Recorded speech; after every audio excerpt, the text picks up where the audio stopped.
success. You did this, and all of a sudden, you're married, you have kids, you've gone through different configurations, but you're still traveling and still trying to work? Well, actually, the Raisins pretty much wound up being centered in Cincinnati when that record came out. And we still would play in Florida every now and then. We were on the road. We were playing Florida. We played the Carolinas. That's when we got to open up for Kiss. That's right. In Raleigh. Awesome. Next week's Kennedy Center honorees. Yeah, are you guys going to be there? Open up for them? Of course, we were invited. Yeah. Yeah, they remembered us. Yeah. There was that one band. Yeah, we've got a couple Kiss stories, but it's all in the bios. Right. We don't need to go there. But it's interesting. I thought this was going to be about the Bears' first album, but let's just keep flying. It's always interesting that you find certain towns that really embrace you. I remember Toad the Wet Sprocket was a huge hit in Cincinnati. Mm-hmm. They played the Bogarts 1,000 times, and then I don't know how well they did around the country. Yeah, we were big in Pensacola. They loved us in the Carolinas. Remember Sue Woo and Lucretia? Yeah, I do remember. They were wonderful. Yeah. They made sure that we had food. Okay, you want to talk about the Bears now? No, this would be the Raisins in the 70s. Yeah, I'm liking this angle. I remember Sue Woo and Lucretia because I think that was during our Space Food Stick stage. Ooh. Space Food Sticks, yeah. And figurines. And figurines, because we're out on the box. This is all you need to sustain you through the day. It has all the nutrients you need. Did you wash it down with Tang? No. We washed it down with Hop and Gator. No, but we eat beer. Beer and Space Food Sticks. Yeah, I was pretty skinny. And you are now. Yeah, absolutely. But I understand you run, so that keeps you. Do you run from Sailor Park to like downtown or anything like that? Or no, I've done a lot of long runs, but it's too boring to talk about. I still run. Yeah. Fear's never boring. So I'm a little nervous in this company. Oh, good. We've got him nervous, buddy. Good. Just where we want him. Keep him on his heels. Yeah. So then. You want to jump ahead to the Bears? Were the Psychodots between the Raisins and the Bears, or the Psychodots after the Bears? We could say anything because this fellow doesn't know anything about it. Can rewrite your story now. And keep in mind, there's like 12 people listening. Right. You might be surprised about that. I think there's 24. Yeah. I think there's 24 myself. I know my wife is. And Hello, Miss Nyswonger. Did I tell you I have 22 sisters? So anyway, the Raisins beget the Bears, at least for Bob and I. We talked after going through the drummer go-round. Larry London was the original drummer for the Bears, but then he being a smart person, making a good living as a session cat in Nashville, he said, nope, I'm not going on the road with these monkeys. So we called up Chris, our producer, who was working in a bagel shop in Toledo. And was probably thinking, maybe I shouldn't have quit that band. I hope so. And talked him into joining the Bears. And then we worked on songs wherever Adrian was, Champaign, Springfield for a while. Springfield, we recorded a Quasi Wabbit. Yeah, that was earlier though. Yeah, that was when fun we started too. doing the Bears stuff. He was in Champaign, Urbana. How did you meet Adrian Blue from being in town? From our manager, Stan Hertzman, who also managed Adrian at the time, and Adrian was playing in a bar band called Sweetheart, down in Nashville. Okay, and that's where Frank Zappa saw him and pulled him out of obscurity and to stages across the world. Yeah, Adrian was a Raisin fan before we were Adrian fans, because he came to see us, and I remember when his first daughter was born, I always felt like we saved his life because we drove him home because he was in no shape to drive that. Yeah, day. he was not in shape. Yeah. But he was very happy about. Young Ms. Ballou thanks you. I'm sure she does. Yeah, yeah, we're all still friends. And so then we became the Bears, carefully wrote songs, tried to focus, which is a very hard thing for us to do, and came up with our album, our first Bears album. Well, speaking of that, let's take a break, let you catch your breath, and we'll play a tune from that album. Should I just start in the order that you gave me? I didn't give them to you in an order, Okay. whatever. So, Okay, so let's do this. I'm going to play the live version of a song called Trust that was recorded in Asheville, North Carolina. right, and that's on the Bears Live, which is around 2007 or something. 2003, I think. That Okay. was the first. Whatever. That first. Oh, that's tour. right. The Yeah, first okay. decade of this century. Yeah. Okay, yeah. So Trust is actually on the first album, It is. I have that version. but you're too. not going to play that version, even though we worked really hard on it, and it was recorded. I've got 4 other songs that were Okay. worked really hard on that album. It was Okay. pressed up into a 7-inch single. I mean, no, a 12-inch single. I'll have you know. Trust Wow. was. Yes. Interesting. Well, let's hear the live version, shall we?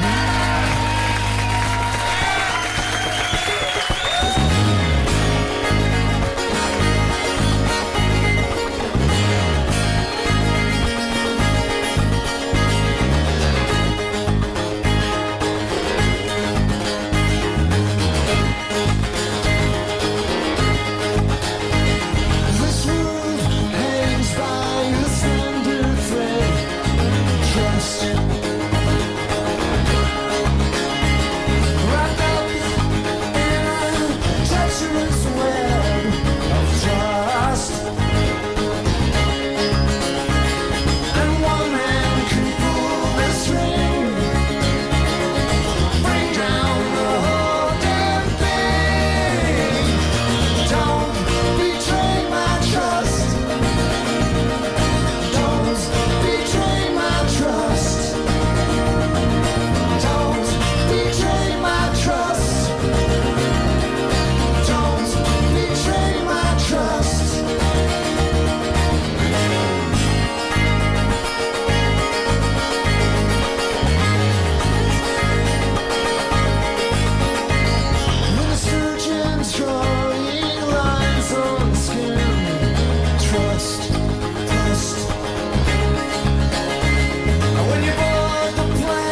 That was trussed by the Bears.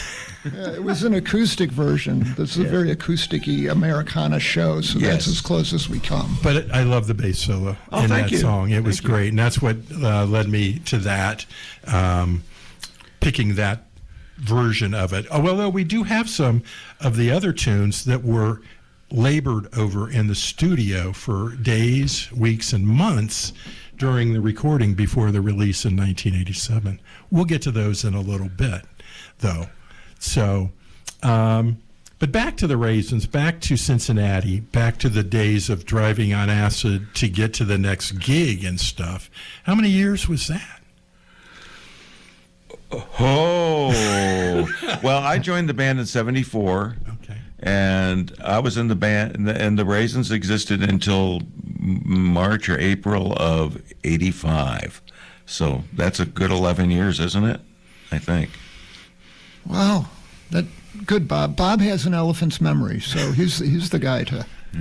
So when did you? But between the Raisins, while you were in the Raisins, and before the advent of the Bears, had you decided that you were going to make this your home? Were you still chasing the rock star dream?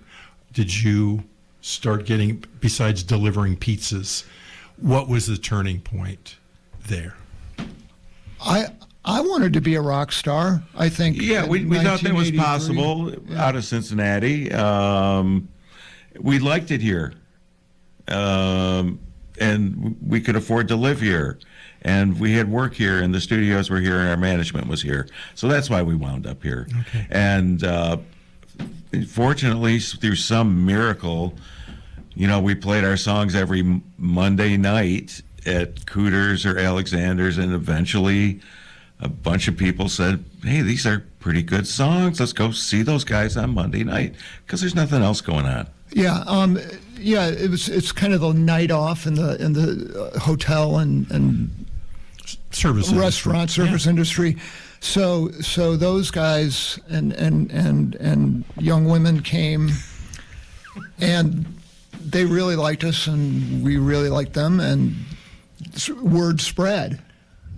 It was really them. We just kept playing. Gotcha. So earlier, before we started, you talked about being the writer for "Fear Is Never Boring," even though it is on the Bears album, and Adrian got credit for it. No, I got credit on that. I was talking about a bluegrass band in Kansas who made a CD and played "Fear's Never Boring" Bastards. and credited the song to Adrian. Because he's the only name in the band that they knew. And when I saw that, I called Adrian and I screamed at him and everything, but he didn't know anything about it. But you weren't allowed to play it at He did laugh, just like you, Bob. It did play.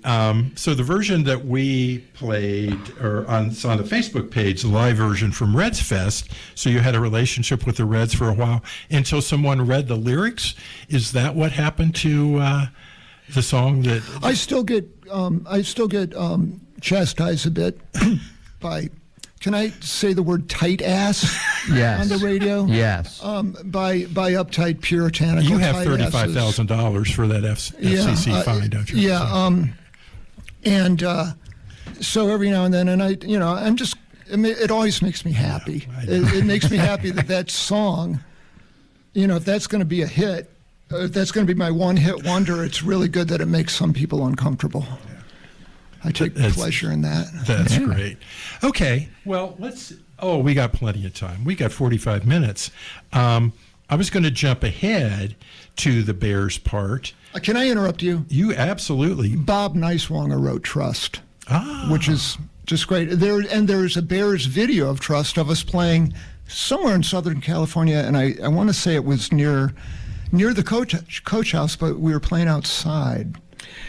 Yeah, it was. Coach house is Capistrano, but I think it was some university gig of some sort outdoors. yes, because the university. Sunny Southern California. We did a lot of university gigs across the country because they're smarter there. Well, it's fascinating, isn't it? That I was just talking to a comedian who said his 20-year, he's an overnight sensation after 24 years, but college gigs kept him working. Oh, hell yes. for 20 years. Yeah, and stuff like absolutely. that. And usually, correct me if I'm wrong, there's usually girls on college campuses in bars. Is that right? That's my understanding. Okay, well, since you're bringing that up, I've got to tell you that, and Adrian warned me. Is your wife listening to this show? I hope so. Adrian warned me that when I started playing with him, there would be less girls coming to shows than raisin shows, because Adrian was such a, he was already a famous guitar player. So our audiences early on in the Bears were guys, looking at Adrian while we were playing solos, and Adrian was doing his best to, point, hey, the light's over here. But it was always guys and occasionally a bored girlfriend. Mostly guys and looking at pedal boards and things like they that. wanted to talk gear with you after the show and stuff like that. Yeah. That's a little disappointing. It was all right. The disappointment is still apparent. Well, yeah, and I can't think of anything more boring than talking about guitar pedals. There may be something. It's fascinating because I don't know, Chris Shiflett, the guitar player in Foo Fighters, is embarking upon an Americana career, and he has a podcast, and he talks to interesting people that I would like to hear from, but he devotes like the last 10 minutes of the show to gear. Unless you care about guitar pedals or whatever, especially if you don't play music, it's like, okay, I'm out. Just where this interview's going, I can feel, this is where I can feel my beautiful wife, Swanee, getting a little upset because she doesn't like hearing About guitar pedals? Or girls? 1176s and, From those whatever. pictures of those, speaking of this, you've been profiled in the local media, Cincinnati Magazine and the Enquirer, 2 times in the past year or so, and both of them had incredible photos by Michael Wilson. And that house of yours looks like quite the setup out there. You've been building that for how many years? Well, I didn't build the house because it was built in 1885. That is just a what I call the baby ranch mobile studio. I just moved my equipment from houses, places I rent. Okay. Or if I'm working in a studio, if there's a spare closet, I'll move in there, and that's where I've done the majority of my recording. Well, that's where the very, very popular Fetters is Cheap YouTube show was originated, from that very house in Sailor Park. Yeah, during the pandemic. Yep. I think I saw you right before that when you started to do those. Our friend Jack Greiner, who, which is how I met you originally when you were kind enough to perform a happy birthday to Kathy Greiner in Eden Park 5 years ago. When we were all supposed to be wearing masks, and we took them off for a little while. We were outdoors. Yeah, we could do that. That was beautiful. I saw you play at the Psychic Institute on West 8th Street in Price Hill. Does that sound familiar? Psychic Institute. It was a Zen center. Oh, that's what I meant. Well, if we really want Psychic, Zen. I hope this is not going to go into talking about Zen, because that is like, If I don't even know where you were. that's not or even what- talking about buildings or singing. Never mind. It was a nice room. Okay. Let's put it that way. Yeah, So- that was the Zendo. The Zengo. Yeah, I'm familiar with Psychic, Zendos. Zens, whatever. Yeah. I But it love- was great. And your son was running around tweaking equipment through the night. Your wife was handling the merch table or something. It was a family affair. That's what we do. That's wonderful. Yeah, that's what That's we do. great. We traipse around the country doing that. When we talked, and we'll get around, because again, we have plenty of time, we'll get around to the Bears' first record. And one of the really cool things about the first record is you had an internationally acclaimed artist to do the cover at that point. How did that come about? We were talking about the cover because we had the songs written and had played them live for a year, and we were really ready to put that record out. It took us a while to get signed. But once we got signed, we just were talking about what we wanted on the cover, and we all, Adrian was a fan of Mad Magazine, as were all of us. I think it was, if you were into satire, you better read Mad. And we thought, well, if we could get Mort Drucker to do it, that would be really cool, because what he's good at is, famous people, doing famous people and doing really good caricatures of them, or, interpretations of them. We thought if he did us, that would make it seem like we were famous. That Excellent logic. that makes perfect sense to me. Absolutely. Did Absolutely. it work? Sorta. In some people's minds, yes. Well, it's if nothing else, you've been drawn by Mort Drucker. I mean, my God. Oh, it's wonderful. Yeah. Yeah, I mean, holy smokes. And it's We were coveted 3 thrilled years when later. we saw it. Absolutely. We were thrilled, yeah. His daughter, who is coming to the Mad Magazine exhibit at the Art Museum in a couple weeks, I don't know if she has the original. She might. Apparently her house is devoted to her father's work. Wow. And she's just, she's fascinating, but can be exhausting after a while unless, you love talking about Mort Drucker for hours on end, which is fine if you've been caricatured by him. So you guys fit that bill at that point. So how about we hear another song from that album with the Mort Drucker cover? Any one of the 5 you prefer at this point? As long as we're talking about not being famous, let's go with None of the Above. None of the above. Here we go. The Bear.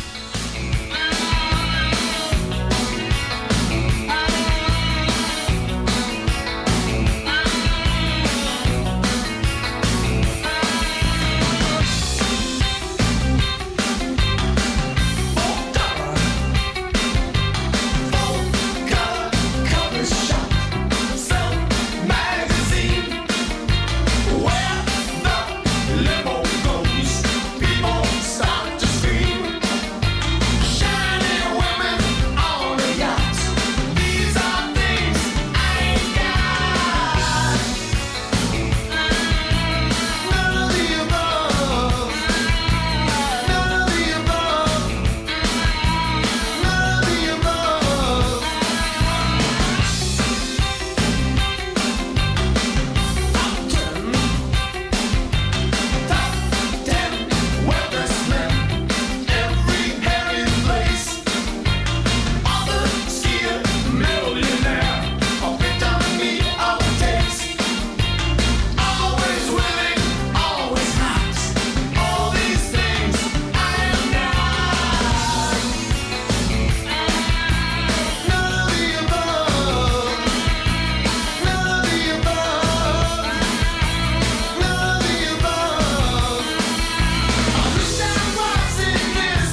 that was none of the above from the aforementioned many times Bears debut album, eponymous album of 1987 called The Bears. It's a hip eponymous album. That's right. That's what we call Hippopotamus. hip eponymous.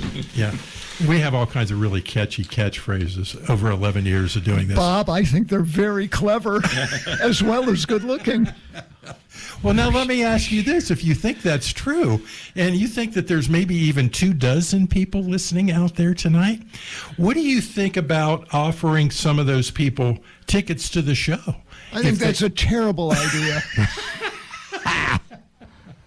They are offered. How much are they again? And how do you get them? How about you give Bob and I $60? Here's what we will I think do. that would be a There good you go. idea. Here's what we're prepared to do, because for the first time in 11 years of this show, we have finally will have T-shirts next month with artwork by Jim Borgman, Bob's childhood friend.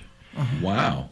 And so we will give you Blue Snakes and Banjos T-shirts hot off the presses in exchange for tickets to one of the Raisins shows. Okay, well, we'll put those ticket holders on the guest list. So it's Bob and Bill. Right. Yeah. Yeah. The first, then will the you- first two people who show up saying they're Bob and Bill Will you get free tickets. will you wear them on stage? No, No, no, I won't. Thank you you. can't be bought that easily. No. Okay. No, well, sir. it's good to know to have some integrity. But if you this want, late in your career, I don't know about that. I think, is that what ethics are? But yeah, yes. it probably wouldn't go so well with your Reds jacket. I'm not sure. I think we're going to do it more for WAIF than. Well, that's sort of the I don't want to speak for the whole band. But Oh yeah, we can. I think we can swing a few. yeah, you give us the names, and they will be on. We'll call it the. Oh, you're Woodward talking about Theater. that. I'm still talking about wearing the T-shirts. Yeah. Would you like T-shirts? I don't. I've got. You a have lot plenty of T-shirts. T-shirts? Yeah. You know, it's really important to wear something you really feel good about when you're playing, so you're not like self-conscious. And So, in other words, this night will not go down with the night at San Juan Capistrano. I think it's amazingly awkward here at WAIF. But back to the story. Yeah, if you like, we'd be delighted to. Leave your sizes with the man behind the I'm board talking here. about I think- tickets to the Oh, Raisins As an show. observer of this conversation, Bill.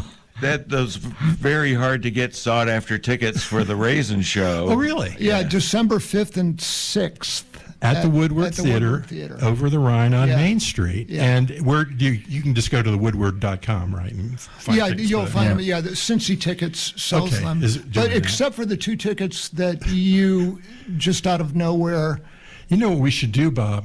We Got us should to we should donate. mix things up and tell them that we want to put them under Spin and Marty, so that some odd Bob and Bill go in and try to claim. I those think there might be tickets. a couple people listening that are going, I didn't have the money, but now. Now I'm Spin or Marty. Yeah. We'll go there. Well, we'll see. We'll figure. And who's all this Marty? out. Who were you? The Golden Rocket. Oh, that's right, the Golden Rocket. At one point, I always, with the early days of the show, I told a childhood story about how I wanted to change my name to Spin in about the third grade. Bill's pretty boring even then. So, but nobody took me up on it. I'm So- willing to go with Spin. I'll call you Spin all the time, man. Okay, childhood dream realized at this point. That's great. I did the last house concert I did. There was an 11-year-old guitar player there, and his name was Dash. Oh, that's Nice. really interesting. He will be a famous guitar player. Yeah. I hope so. I told him he would be. There's that great picture of Derek Trucks on stage at about 11 years old. Yeah. He came out of that family, which is great. But yeah, it's wonderful. Are your kids musically inclined? Are they playing? Do they bang around on instruments over the years? Well, they will play things. My son Owen plays the cello. He's been playing it for. He started when his daughter Tavona started playing. They do the Suzuki thing, Right. And so he's gotten good at it. Yeah. Yeah. And Tivona's, my granddaughter's doing very well with it too. So, That program sounds great. yeah.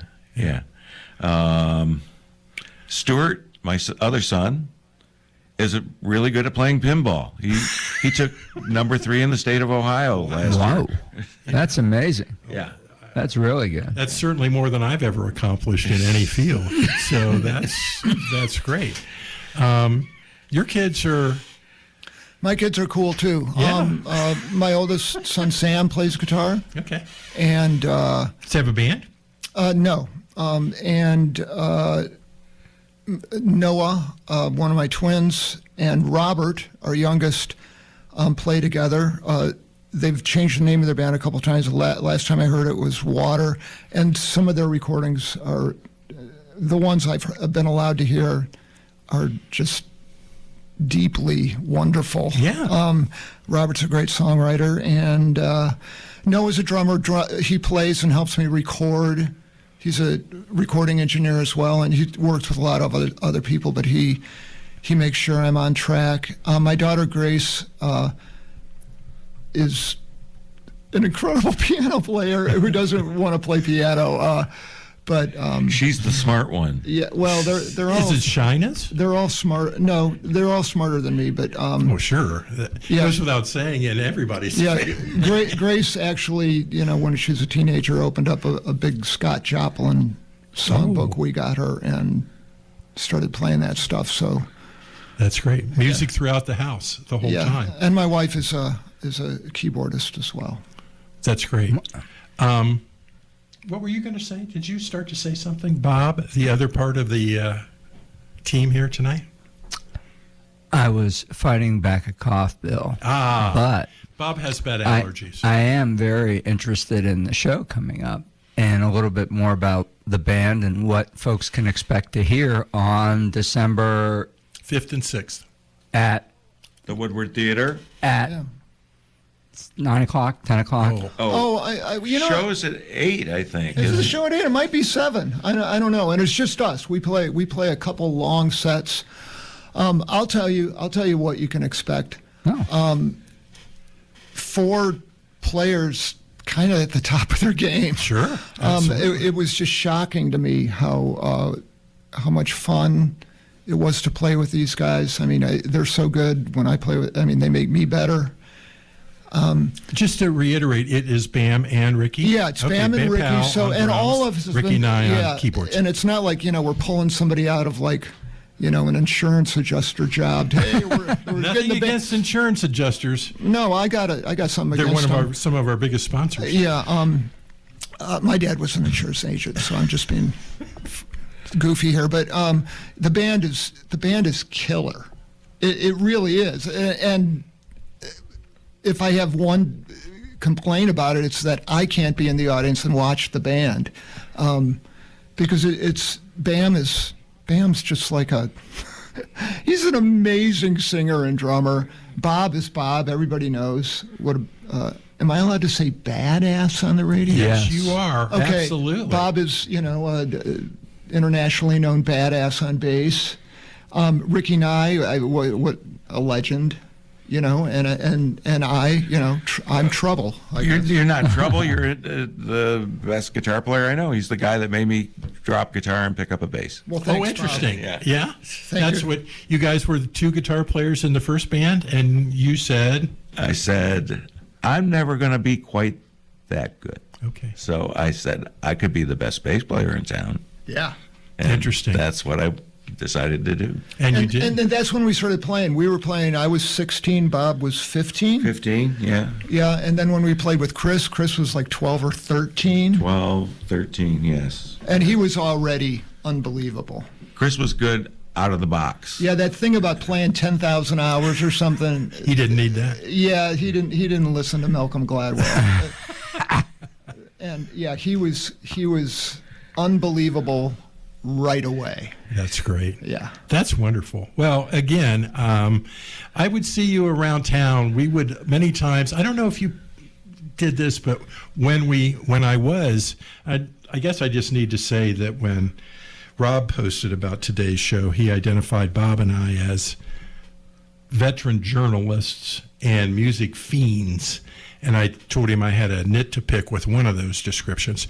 But we would work at the newspaper, and we would get done when the newspaper was finished. The news was finished for the day, and it would be around midnight. And so we would go out to bars and places. And would you still be playing at midnight? They were open till 2:30. We played usually till 1 or 2. Yeah, Okay. back in that period of time. Okay. Yeah. This is beginning in the 80s and things like Yeah, that. my wife and I laugh about it because we wouldn't go out till midnight. Yeah. I mean, either would we from Yeah. work, and then we'd sleep And till I noon. found out since, like, the kids that were filling up the club, like Alexander's on Mondays, that were there for our first set were kids that actually went to Walnut Hills High School. Oh, okay. Or any of the Catholic schools or whatever. They would come, they would leave, and then the hardcore 20-year-olds would show up. 20 and above or 18 and above would come. And, I'm friends with some of the girls that used to come, and I didn't know until just a couple of years ago that she had a fake ID. and told me what she, to get into the clubs and everything. And I did, it's really funny. I saw you there. We didn't know we were abetting, Sure. Yeah. children. Contributing to the delinquency of minors. That's Yeah. what bands do. And, Yes. and hopefully that will continue throughout time. That's exactly what I people hope so. do. Yeah. I mean, it's turned out to be a pretty good life for both of you at this point. Again, I'm referencing those stories in the paper and in the magazine. But, Bob, you're the bass player. You're kind of not in the spotlight all the time and, standing next to Mr. Show Business on stage for all of these years. What is, you get to kind of watch. I mean, you're certainly focused on your music and stuff, but what's it like to look at the crowd when you are doing maybe two things at once? It's always fun. It's always, if people are into it, of course we're going to be into it, and we're probably into it anyway. I grew up in an old showbiz tradition where if there's 4 people paying attention to you, you do your friggin' best to impress them or do the very best you can do. So that's just a showbiz tradition. Pete Townsend will tell you the same thing. Yeah. Yeah, and it's probably why we went through so many other musicians who didn't feel that way about it. We were told the only excuse for missing a gig is a death in the family, your own. So, and Bob knows, he remembers the gig. I had a temperature of 104 once, and my mom said, get in the bathtub, and I got in a bathtub, and she put ice in it. I don't know if it broke my fever, but I remember saying as she got me dressed and pushed me out the door to make the gig. Because if I didn't make the gig, then the whole band would lose, and the audience and everything. And she said, you'll feel really better, an hour into the show. And she was right. Absolutely. Yeah. My fever broke, and I was hallucinating, and it was fun. It was kind of normal. It is funny. Having been doing this for over 50 years, playing music is medicinal. And it really, if you got something that's eating you up or something physically that's bothering you, it'll take you somewhere else. Yeah. Again, from the audience for over 50 years of watching this, everybody dreams of being that person up there, but it's really nice to be in the audience too. I drove to Columbus last night to see this woman named Kathleen Edwards in a bar on High Street, I know Kathleen. and she was fantastic. Her songs are great. Her band was unbelievable, and she was so excited to play with these guys and talking about that it just elevated her game and how much she put into it at that point as well. So, and again, Bob and I, we met 40 years ago or more at the Enquirer, and we both like music, and he wanted to get this show, and he gave me 3 days notice that if I wanted to come on with it. And we didn't know where to go. But we've had the greatest time being music fiends. Because what would you rather do? You know, that's what I was telling you. I was surprised you guys haven't been in here. Robin Lacey had a show. Chuck Cleaver has a show now. You know, some of your contemporaries have been in and out of here over the years. I was just taking lots of naps and eating bonbons. I guess that's why I haven't come in here. I can't think of any other. I'm sure you've been invited by other people here. I've been in this building before, and I think it was with Mark Sastry, maybe, Okay. who had a show for a while, too. I think he was active in the other building, though. Yeah. Yeah. There's people that go back to the other building, yeah. If you're listening to this show from, say, Virginia Which is possible. or British Columbia, WAIF, WAIF FM in Cincinnati is like the coolest civilian radio station you can imagine. People with different likes. I mean, there's, I don't know if is there still like polka music for a couple yeah. hours in the middle of the night on Saturday? German polka. Yeah. I mean, Gospel, yeah, Jamaican. Indian. Gospel. Yeah, it's just it's Gypsy the jazz. people's radio station, Yeah. and it's really cool. Pet Connection, thrash metal. Yeah. We got all kinds of There's a Zappa show on after the guys after us. Oh, cool. Well, it's if you're on a mission to you know be a missionary and Yeah. and bring something to the world, You can. this is the place to do it. The guys right after us who do like an oldies show, but they've been on for 45 years. The guys started that show 45 years ago, and the station just celebrated its 50th anniversary this year. And so there have been all kinds of stuff. We originally replaced one of the German shows, and I thought, you know, we might be lynched at that point because it's still the top fundraiser. But we've broken into the top 10 in the past year. I'm telling you, it's big. It's big. So in addition to you leaving tickets for us for your show, we would like to invite you to our annual or semi-annual fundraiser without a D. It's a party of the community we've built, not just family and friends, but people who have strolled in off the street. It's at the Comet a week from Monday, the 17th, from 6 to 8. And I'm sure there will be people there that you know, and there will be people there that you don't know.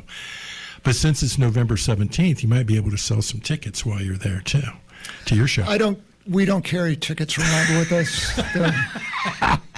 Maybe you can get some advance tickets. And thank you very much. I have a previous commitment. He's otherwise occupied, well. Bob. Is there are you gonna just sideswipe us in another way? Or are we gonna? No.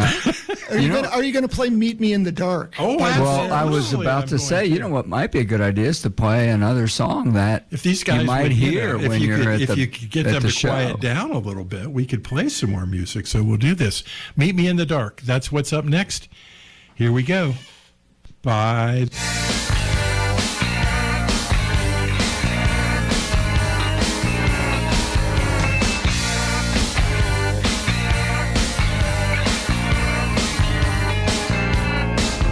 When the sun comes up in the nuclear sky, and the life we have has blown up and died, we will shed no tears.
the above from the Bears' debut album, Nope. 1987. Meet Me in the Dark.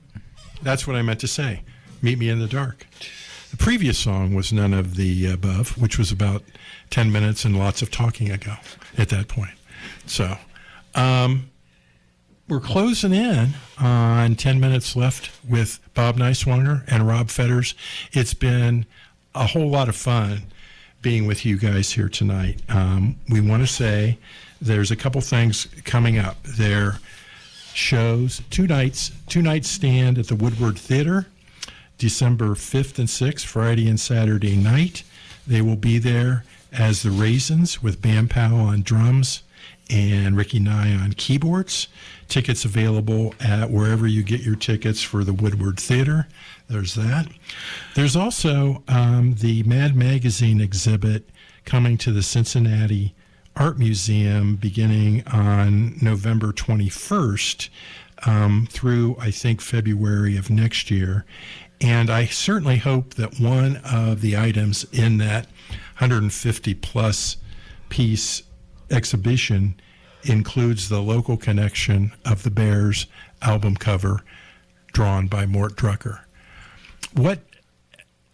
What did that have to do? I mean, how did that, the fact that you had a Mort Drucker original on your record, did that have any impact on it at that point? Have you ever thought about that? People buy it for just the art, for a cheap Mort Drucker? Not a cheap, I don't want to say cheap. No, we had to pay him. He was, he's a commercial know that. artist.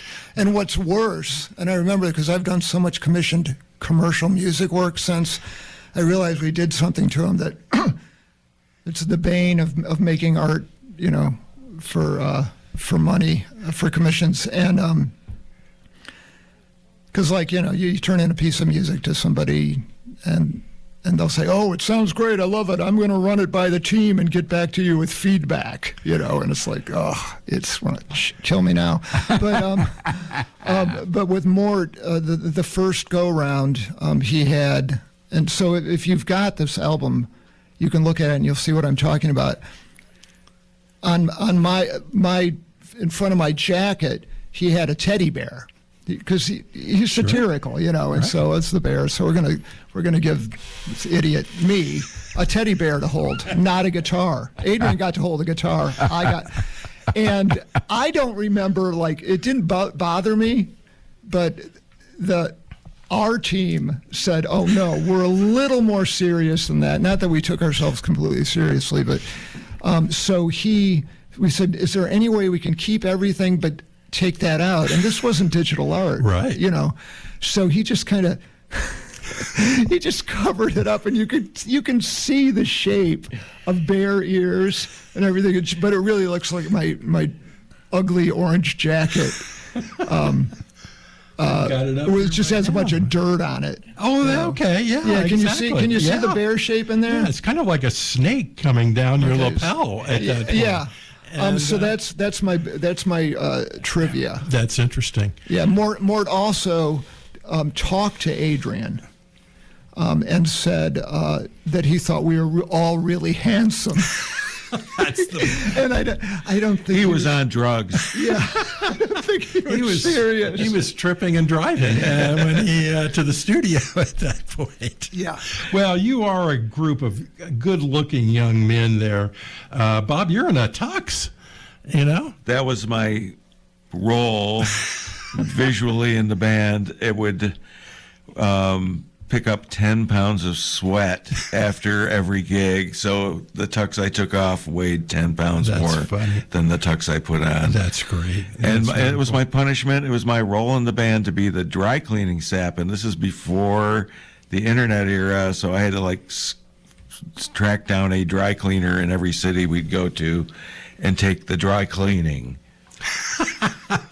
That is a burden. Interesting gig on that point. I detect resentment in his voice to this day. After all these years. Because I think what I would say is, "Oh, great, I've got 35 minutes. I can go for a run. I can actually see the city we're in." Right. before And sound check. Bob has to go to the dry cleaner. Yeah, and drop off the there laundry. actually is a YouTube of us playing in St. Louis, and Rob is wearing a nice, comfortable pair of shorts and a nice short. I'm in a damn tux. It's a cross to bear In at the that summer. point, so to speak. The Bears. Well, it's been this has been wonderful. We appreciate it.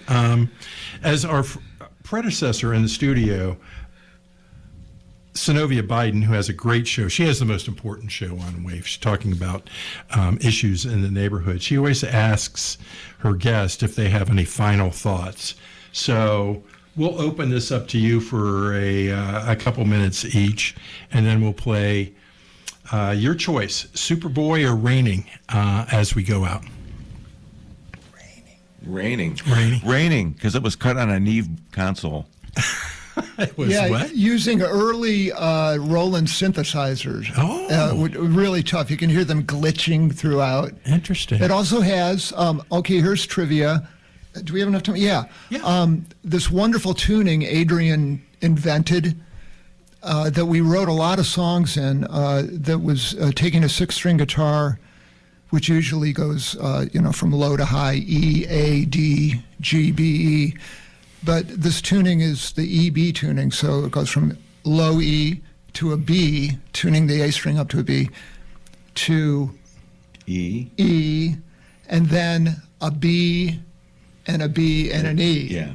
And it's wonderful. It's wonderful if you're in a dry spell writing songs or something, to play in that tuning. Do people come up to you after the show and say, "Hey, how about that tuning on Raining?" No one ever has. No, that's why I'm bringing it up. It's taken me 45 years to get this chance. That's great. That's wonderful. Well, I hope that that your crowd is a kind of an equal mixture between gearheads and starstruck women at the Woodward in 2 weeks from now or so. Whenever. Yeah. No, it's longer than that. It's a month. What's cool is that a lot of our contemporaries will be there, but they bring their kids, which that makes it awesome. That's wonderful. Yeah. That's great. Yeah. Thanks again so much for coming in. It's been a blast. And thank you for, on behalf of the Bears, for performing a walletectomy and giving away a couple of our tickets. But now it's on you. You've got to find those 2 ticket holders. Sure, we will do that. And you've got my phone number. Right. I think anybody can get my phone number. But yeah, just text me. I will make sure they're on the list. They're there. And okay. we will. What will we do? Drag them backstage and make them drink water? I'd love to be backstage. That's what and we see do. How the sausage is made at that point. Yeah. So we'll see how that goes.